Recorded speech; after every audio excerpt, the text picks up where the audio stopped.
Breaking Down the Seven Nations, Part 9, The Eternal Covenant. Welcome to Light of the Hills Ministries. We are glad to have you here, and today in this study, we will continue on breaking down the seven nations, the Eternal Covenant. But before we do, let's pray.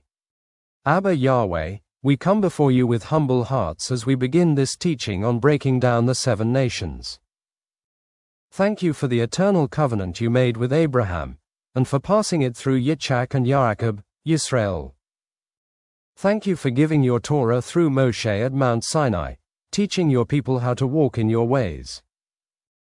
As we study your word, help us understand your covenant and remove anything in us that stands against it.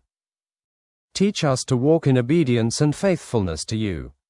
In Yahushua's name we pray, Amen. Let's begin. The historical events that took place in the wilderness hold valuable lessons for us to think on. As we examined the significance of these events, it became clear that rebelling against Yahweh's instructions can lead to severe consequences. In this study, we explore the reasons behind the mandate given to Yisra'el to drive out all the nations and why walking according to the Torah was of utmost importance. By understanding how the practices of the nations caused Yisra'el to stumble, we can see the harm that comes when we turn away from the plumb line of Yahweh's word. Let's read Deuteronomy chapter 7 verse 1 again. When Yahweh your Elohim brings you into the land which you go to possess, he shall also clear away many nations before you. The Hittites and the Girgashites and the Amorites and the Canaanites and the Perizzites and the Hivites and the Jebusites, 7 nations greater and mightier than you. The number 7 holds symbolic significance, representing completeness and wholeness.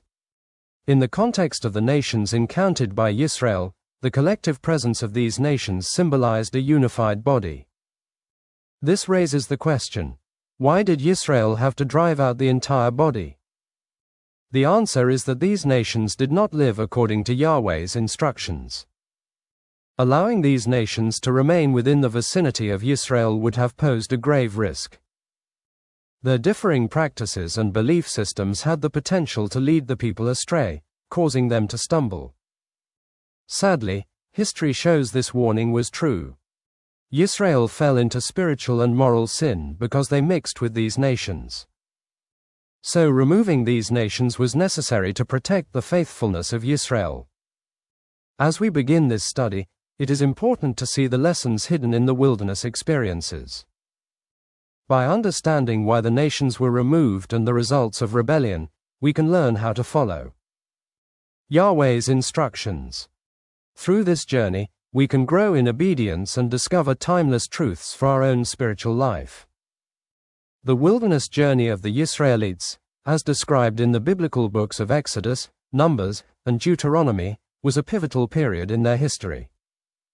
After being delivered from slavery in Egypt, the Yisraelites embarked on a journey toward the Promised Land.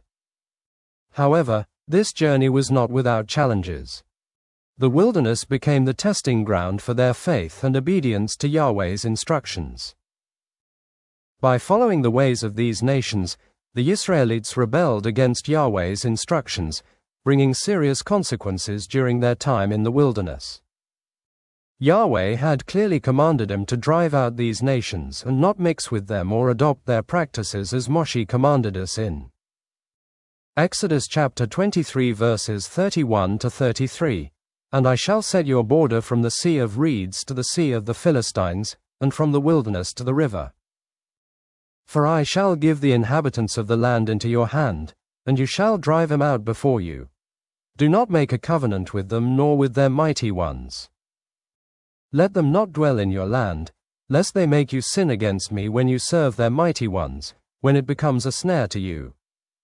Also in Numbers chapter 33 verses 50 to 53, and Yahweh spoke to Moshe in the desert plains of Moab by the Yarden of Jericho, saying, Speak to the children of Yisrael, and say to them, When you have passed over the Yarden into the land of Canaan, then you shall drive out all the inhabitants of the land from before you, and shall destroy all their engraved stones, and shall destroy all their molded images, and lay waste all their high places, and you shall possess the land and dwell in it, for I have given you the land to possess. However, the Israelites were often tempted to disobey and rebel against these instructions. Judges chapter 2 verses 11 to 13. Then the children of Yisra'el did evil in the eyes of Yahweh, and served the Baals, and forsook Yahweh Elohim of their fathers, who had brought them out of the land of Mitzrayim, and went after other mighty ones, of the mighty ones of the people who were all around them, and they bowed down to them, and provoked Yahweh. So they forsook Yahweh and served Baal and the Ashtoreths. One consequence of rebellion was the risk of spiritual and moral compromise. The practices of the surrounding nations often involved idolatry, immorality, and various forms of unrighteousness. When the Israelites intermingled with these nations or adopted their practices, they were at risk of losing their distinct identity as a chosen people and falling into the same spiritual pitfalls. Another consequence of rebellion was the loss of Yahweh's protection and guidance. When the Israelites rebelled and turned away from Yahweh's instructions, they experienced the withdrawal of his favor. Judges chapter 2 verses 14 to 15. And the displeasure of Yahweh burned against Yisra'el. Therefore he gave them into the hands of plunderers who despoiled them. And he sold them into the hands of their enemies all around, and they were unable to stand before their enemies any longer. Wherever they went out, the hand of Yahweh was against them for evil, as Yahweh had spoken, and as Yahweh had sworn to them. And they were distressed greatly. This often resulted in military defeats, internal conflicts, and other hardships. The Israelites' rebellion caused a separation between them and Yahweh, leading to a breakdown in their relationship with Yahweh. Rebellion also showed a lack of trust in Yahweh. Even after seeing many miracles, the Israelites did not fully believe Yahweh could guide and provide for them. Because of this, they wandered in the wilderness for 40 years, delaying their entry into the Promised Land. The wilderness experience serves as a poignant reminder for contemporary believers of the consequences of rebellion against Yahweh's instructions. Just as the Israelites faced challenges adhering to Yahweh's plumb line, we face similar temptations to compromise our faith and adopt worldly practices. Yahweh's instructions, or Torah, serve as a compass, guiding believers toward righteousness and spiritual growth. By following His word, we can protect our faith and avoid the problems that come from rebelling. The wilderness experience also shows the significance of trust and faith in Yahweh's guidance and provision. Believers are called to trust in Yahweh's faithfulness, even in times of uncertainty and challenges. By cultivating trust in Yahweh, we can experience His protection, provision, and guidance in our spiritual journeys. Despite the nations being powerful and tightly knit together, the Israelites, as a unified body with Yahweh, had the ability to overcome them. These scriptures show us the temporary nature of the enemy's systems compared to the eternal covenant with Yahweh. Moshe tells us in Deuteronomy chapter 7 verses 17 to 19, "When you say in your heart, 'These nations are greater than I am unable to drive them out,' do not be afraid of them. Remember well what Yahweh your Elohim did to Pharaoh and to all Mitzrayim, the great trials which your eyes saw, and the signs and the wonders, the strong hand and the outstretched arm, by which Yahweh your Elohim brought you out. Yahweh your Elohim does so to all the peoples of whom you are afraid." Yahweh reassures the Israelites that despite the nations being stronger, they should not be afraid, for He had demonstrated His power through the deliverance from Mitzrayim. He encouraged them to remember the signs and wonders He performed and emphasized His ability to defeat their enemies. Paulos reminds us that we too can be overcomers and that we too can break down the 7 nations in our lives with His love when he writes in Romans chapter 8 verse 37, "But in all this we are more than overcomers through Him who loved us."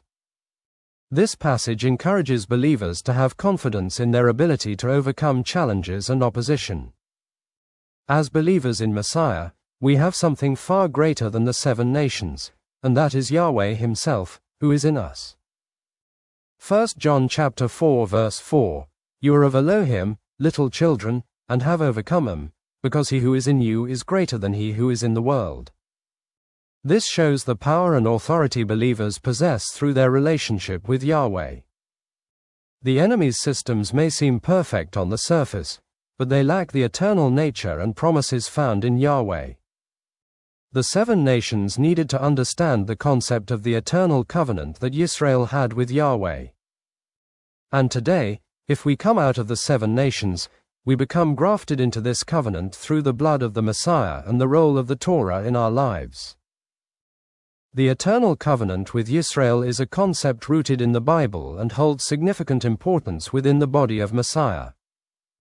It refers to the covenant that Yahweh established with the Yisraelites, beginning with Abraham and continuing through to this day. This covenant forms the basis of the special relationship between Yahweh and his people. The foundation of the eternal covenant with Yisra'el can be traced back to the book of Genesis in the Bible. In Genesis chapter 12, Yahweh calls Abraham to leave his homeland and promises to make him into a great nation, bless him, and make his name great. And Yahweh said to Abram, "Go yourself out of your land, from your relatives and from your father's house, to a land which I show you. And I shall make you a great nation, and bless you and make your name great, and you shall be a blessing. And I shall bless those who bless you, and curse him who curses you. And in you all the clans of the earth shall be blessed." Genesis chapter 12 verses 1 to 3. This initial promise to Abraham is the beginning of Yahweh's covenant with the Hebrew people. Yahweh reiterates this covenant in subsequent encounters with Abraham, including the covenant of circumcision in Genesis chapter 17.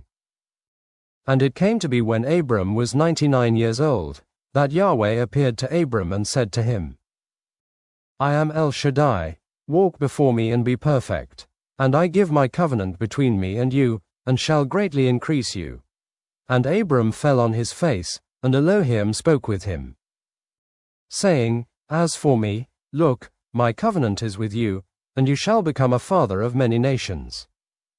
Genesis chapter 17 verses 1 to 4. The promise of a son, Genesis chapter 18. "And he, Yahweh, said, I shall certainly return to you according to the time of life, and see, Sarah your wife is to have a son." And Sarah was listening in the tent door which was behind him. Genesis chapter 18 verse 10. "And the near sacrifice of Yitzchak," Genesis chapter 22. "And the messenger of Yahweh called to Abraham a second time from the heavens, and said, By myself I have sworn, declares Yahweh, because you have done this, and have not withheld your son, your only son, that I shall certainly bless you, and I shall certainly increase your seed as the stars of the heavens and as the sand which is on the seashore. And let your seed possess the gate of their enemies, and in your seed all the nations of the earth shall be blessed, because you have obeyed my voice." Genesis chapter 22 verses 15 to 18. Throughout the Bible, the covenant is reaffirmed and extended to Abraham's descendants, primarily through Yitzchak and Yaakov, also known as Yisra'el. The covenant is further solidified through the giving of the Torah to Moshe and the Yisraelites at Mount Sinai, as described in the books of Exodus, Leviticus, Numbers, and Deuteronomy. The eternal covenant with Yisra'el holds immense significance within the Hebrew people for several reasons. The covenant establishes the Hebrew people as a chosen nation, selected by Yahweh for a unique purpose. This chosenness is not based on inherent superiority, but rather on the election of the Hebrew people to fulfill a specific mission in the world. The covenant includes a series of promises and blessings from Yahweh to his people. These include the promise of the land of Canaan, which later became the land of Yisrael, numerous descendants, prosperity, protection, and a special relationship with Yahweh. Alongside the promises and blessings, the covenant entails certain responsibilities for the Hebrew people. These responsibilities include observing the commandments in the Torah, living according to Yahweh's instructions, and being a light unto the nations by embodying set-apart behavior.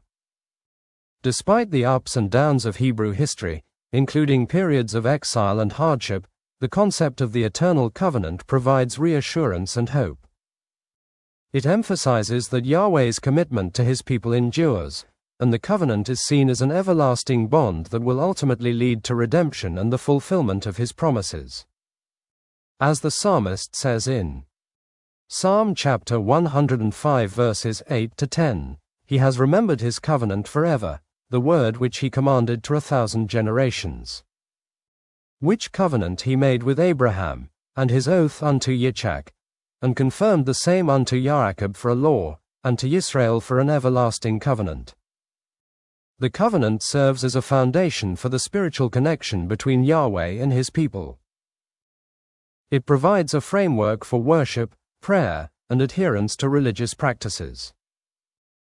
Rituals and holidays, such as circumcision, Shabbat, Passover, and Yom Kippur, are rooted in the covenant and serve as reminders of the enduring relationship with Yahweh.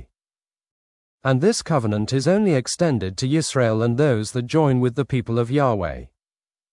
In the new covenant, the understanding of the eternal covenant takes on a new dimension within the concept of the Messiah. The new covenant is seen as a fulfillment and expansion of the promises and purposes of the eternal covenant established between Yahweh and Yisrael in the Hebrew Bible. Central to the new covenant is the belief that Yahushua, as the Messiah, fulfills the promises made in the eternal covenant. Believers in Messiah see Yahushua as the ultimate descendant of Abraham, the embodiment of the covenantal blessings, and the culmination of Yahweh's redemptive plan for humanity. The new covenant presents Yahushua as the fulfillment of the covenantal promises given to Abraham, the seed through whom all nations would be blessed. Through his life, death, and resurrection, Yahushua establishes a new covenant relationship between Yahweh and humanity, surpassing the limitations of the old covenant. The new covenant expands the understanding of the covenantal relationship beyond the Hebrew people to include all people who place their faith in Messiah. It is no longer limited to a particular ethnic or religious group, but is offered to all who believe in him. This universal scope is emphasized in passages such as Galatians chapter 3 verses 28 to 29, where Paulos writes, "There is not Yehudi nor Greek, there is not slave nor free, there is not male and female. For you are all one in Messiah Yahushua. And if you are of Messiah, then you are seed of Abraham, and heirs according to promise." The new covenant brings together people from every nation, creating a people who inherit the blessings of the eternal covenant. Another theological aspect of the new covenant is the reconciliation between Yahweh and humanity through Yahushua's sacrificial death. The writer of the book of Hebrews presents Yahushua as the perfect high priest who offers himself as the ultimate sacrifice, providing forgiveness of sins and direct access to Yahweh. For it was fitting that we should have such a high priest, kind, innocent, undefiled, having been separated from sinners, and exalted above the heavens, who does not need, as those high priests, to offer up slaughter offerings day by day, first for his own sins and then for those of the people, for this he did once for all when he offered up himself. Hebrews chapter 7 verses 26 to 27.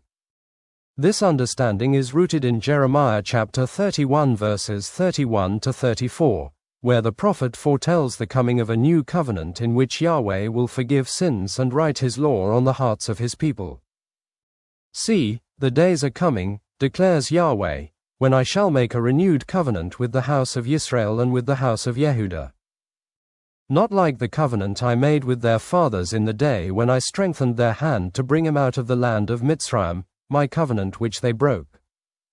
Though I was a husband to them, declares Yahweh.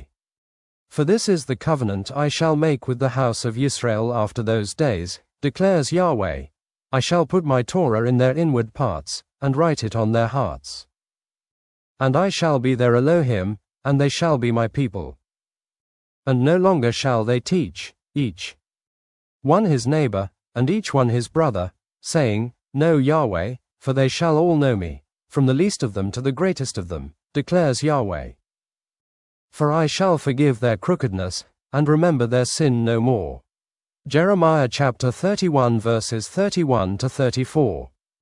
This new covenant is fulfilled through Yahushua's atoning work, bringing about reconciliation and change within a person's life. The new covenant is associated with a changed heart and inner spiritual renewal.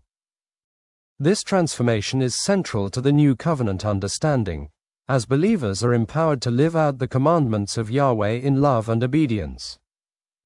It goes beyond external observance to a genuine internal relationship with Yahweh, as Yahushua taught in the Sermon on the Mount, emphasizing the importance of the heart's disposition in fulfilling Yahweh's will.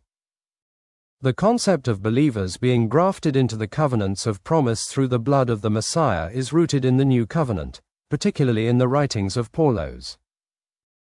In Romans chapter 11 verses 17 to 24, Paulos uses the analogy of an olive tree to explain the relationship between Yisra'el and Gentile believers. He describes the natural branches, Yisra'el, as some being broken off due to unbelief, while the wild branches, Gentiles, are grafted in to share in the nourishing root of the olive tree. This grafting signifies that Gentile believers, through their faith in Yahushua, become part of Yahweh's covenantal promises and blessings. And if some of the branches were broken off, and you, being a wild olive tree, have been grafted in among them, and came to share the root and fatness of the olive tree, do not boast against the branches. And if you boast, remember, you do not bear the root, but the root bears you. You shall say then, the branches were broken off that I might be grafted in. Good. By unbelief they were broken off, and you stand by belief. Do not be arrogant, but fear. For if Elohim did not spare the natural branches, he might not spare you either. See then the kindness and sharpness of Elohim, on those who fell sharpness, but toward you kindness, if you continue in his kindness, otherwise you also shall be cut off. And they also, if they do not continue in unbelief, shall be grafted in, for Elohim is able to graft them in again. For if you were cut out of the olive tree which is wild by nature, and were grafted contrary to nature into a good olive tree, how much more shall these who are the natural branches be grafted into their own olive tree? Romans chapter 11 verses 17 to 24. Through the blood of the Messiah, believers, regardless of their ethnic background, are seen as heirs and participants in the covenants made with Yisra'el. Ephesians chapter 2 verses 11 to 13 teaches that Gentile believers were once separated from the commonwealth of Yisra'el and strangers to the covenants of promise. However, through the sacrifice of Yahushua, they are brought near and included in the promises given to Yisra'el, becoming fellow heirs and partakers of the blessings. Therefore remember that you, once nations in the flesh, who are called the uncircumcision, by what is called the circumcision, made in the flesh by hands, that at that time you were without Messiah, excluded from the citizenship of Yisrael and strangers from the covenants of promise, having no expectation and without Elohim in the world. But now in Messiah Yahushua you who once were far off have been brought near by the blood of the Messiah. Ephesians chapter 2 verses 11 to 13. The concept of believers being grafted into the covenants of promise also emphasizes the idea of a spiritual Yisra'el. In Galatians chapter 6 verse 16, Paulos refers to the community of believers as the Yisra'el of Yahweh. And as many as walk according to this rule, peace and compassion be upon them and upon the Yisra'el of Elohim.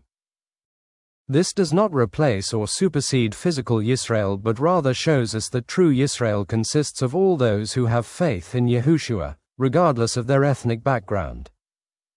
The inclusion of Gentile believers in the covenants of promise through the blood of the Messiah is seen as the fulfillment of Old Covenant prophecies. For example, in Isaiah chapter 49 verse 6, Yahweh declares that the Messiah will be a light to the Gentiles, extending salvation to the ends of the earth. And he, Yahweh, says, Shall it be a small matter for you to be my servant to raise up the tribes of Yaakov, and to bring back the preserved ones of Yisra'el? And I shall give you as a light to the nations, to be my deliverance to the ends of the earth. Through faith in the Messiah, they become partakers of the promises, blessings, and inheritance originally given to Yisra'el. This concept shows us the unity and equality of believers in the Messiah, forming a spiritual Yisra'el. This means that we are responsible for what Yahweh instructs us to do as children of Yisra'el. Grafted-in believers are called to embrace their responsibilities and privileges with humility, love, and a desire to bring honor to Yahweh and advance His kingdom. And part of that responsibility is to read and obey Yahweh's Torah. The Torah encompasses both legal and ethical instructions. It contains a comprehensive code of laws, covering areas such as rituals, behavior, how to implement justice, dietary regulations. The Torah establishes and reaffirms the covenantal relationship between Yahweh and His people.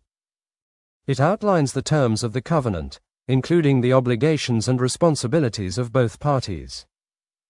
Yisraelites are called to observe and obey the commandments, while Yahweh promises His love, protection, and guidance.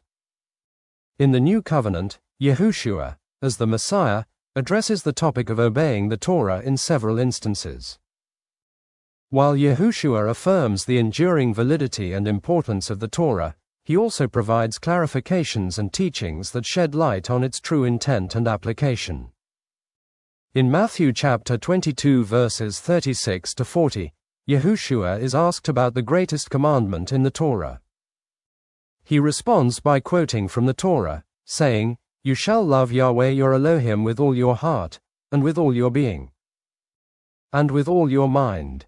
This is the first and great command, and the second is like it. You shall love your neighbor as yourself. On these two commands hang all the Torah and the prophets." Yahushua affirms these commandments as foundational and summarizes the entire Torah and the prophets with these two instructions of Yahweh. He emphasizes the importance of love for Yahweh and love for others as the guiding principles for fulfilling the Torah. In the Sermon on the Mount, Matthew 5-7, Yahushua provides teachings that address various aspects of the Torah. For example, he teaches about the deeper significance of the commandments against murder, adultery, and oath-taking. Yahushua emphasizes that obedience to the Torah involves not only external actions but also internal attitudes of the heart. He calls his followers to a higher standard of righteousness and set-apartness. In Matthew chapter 5 verse 17, Yahushua states, "Do not think that I came to destroy the Torah or the prophets. I did not come to destroy but to complete." Here, Yahushua clarifies his relationship to the Torah. He affirms the continuity and enduring significance of the Torah and the prophets while pointing to himself as one who does it himself. Yahushua completes, does, the righteous requirements of the Torah and expects to follow him in doing it through faith. In John chapter 15 verse 10, Yahushua tells his disciples that, "If you guard my commands, you shall stay in my love, even as I have guarded my Father's commands and stay in his love." Again, Yahushua emphasizes the relationship between love for him and obedience to his commandments. Yahushua indicates the importance of following his teachings, which are consistent with the Torah. When discussing the relationship between Yahushua's teachings on obeying the Torah and the 7 nations, it is important to understand that this command to drive out the 7 nations from the land of Canaan still applies to the Yisraelites as they entered the promised land spiritually. This is part of Yahweh's plan to establish Yisrael as a distinct nation and to fulfill his promises to Abraham. While there may not be a literal land to possess today, we as Yisrael are still surrounded by the spirit of the 7 nations. And we can draw broader principles and lessons from these events in order to dispossess the land that we are in. Some lessons are: separation from idolatry. The Israelites were commanded to drive out the Canaanite nations due to their idolatry and immoral practices. In a spiritual sense, Believers are called to separate themselves from sinful practices and influences that can hinder their relationship with Yahweh. Faithful obedience. Just as the Yisraelites were called to be obedient to Yahweh's commands during the conquest of the land, believers are called to faithfully follow Yahushua and obey his teachings. This involves living a life of righteousness, love, and obedience to Yahweh's word. Spiritual warfare. The conquest of the land of Canaan involved military battles against the nations. Similarly, believers are engaged in a spiritual battle against the forces of evil. The armor of Yahweh, as described in Ephesians chapter 6 verses 10 to 18, equips believers to stand firm and resist the spiritual opposition they may face. Yahweh's promises and faithfulness. The Yisraelites' possession of the promised land was a result of Yahweh's faithfulness to his covenant with Abraham. Believers can trust in Yahweh's faithfulness and rely on his promises, including the promise of salvation through Yahushua the Messiah. It is essential to recognize that the eternal covenant is with Yisra'el, and believers who are grafted into the covenants of promise through the blood of Messiah become part of Yisra'el. While there are many influential church institutions and denominations, the covenant is not with them but with Yisra'el. As believers, we are called to lay claim to the Torah and embrace its teachings. While eagerly awaiting our ultimate return to the promised land when Messiah himself gathers us, we are entrusted with his word to possess, guard, and faithfully follow. By hearing, guarding, and doing his word, we prevent the enemy's rights from having any impact on our lives. Through faith in the Messiah, we are empowered to live out the truths of the Torah in our daily lives. By doing so, we walk in Yahweh's purposes, dispose of the influence of the enemy, and experience the abundant life that Yahweh intends for his people. As we navigate our spiritual journey, may we continually seek a deeper understanding of the Torah, appreciating its relevance and significance within our faith. By embracing our connection to Yisra'el and faithfully following the Torah, we walk in the footsteps of our Messiah and reflect his light on the world around us. Let us press on, with the Torah as our guide and the hope of the promised land before us, knowing that through the power of the Messiah, we are grafted into Yisra'el and partakers of the eternal covenant.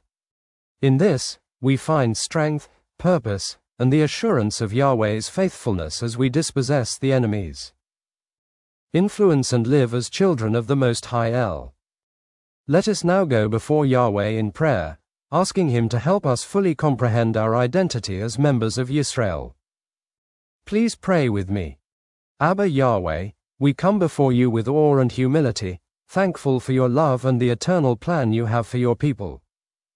Thank you for the eternal covenant with Yisra'el and for allowing us, through the blood of Messiah, to be part of this covenant. We know it is only by your grace that we are included, not by our own works. Forgive us for neglecting the Torah and its teachings. Open our eyes to its true beauty and purpose, so we may follow it fully in our lives. Help us to guard your word, live it out, and grow in understanding until the day Messiah returns. We acknowledge the spiritual battle we face. Protect us from the enemy, strengthen us by your Spirit, and help us resist temptation and walk in righteousness.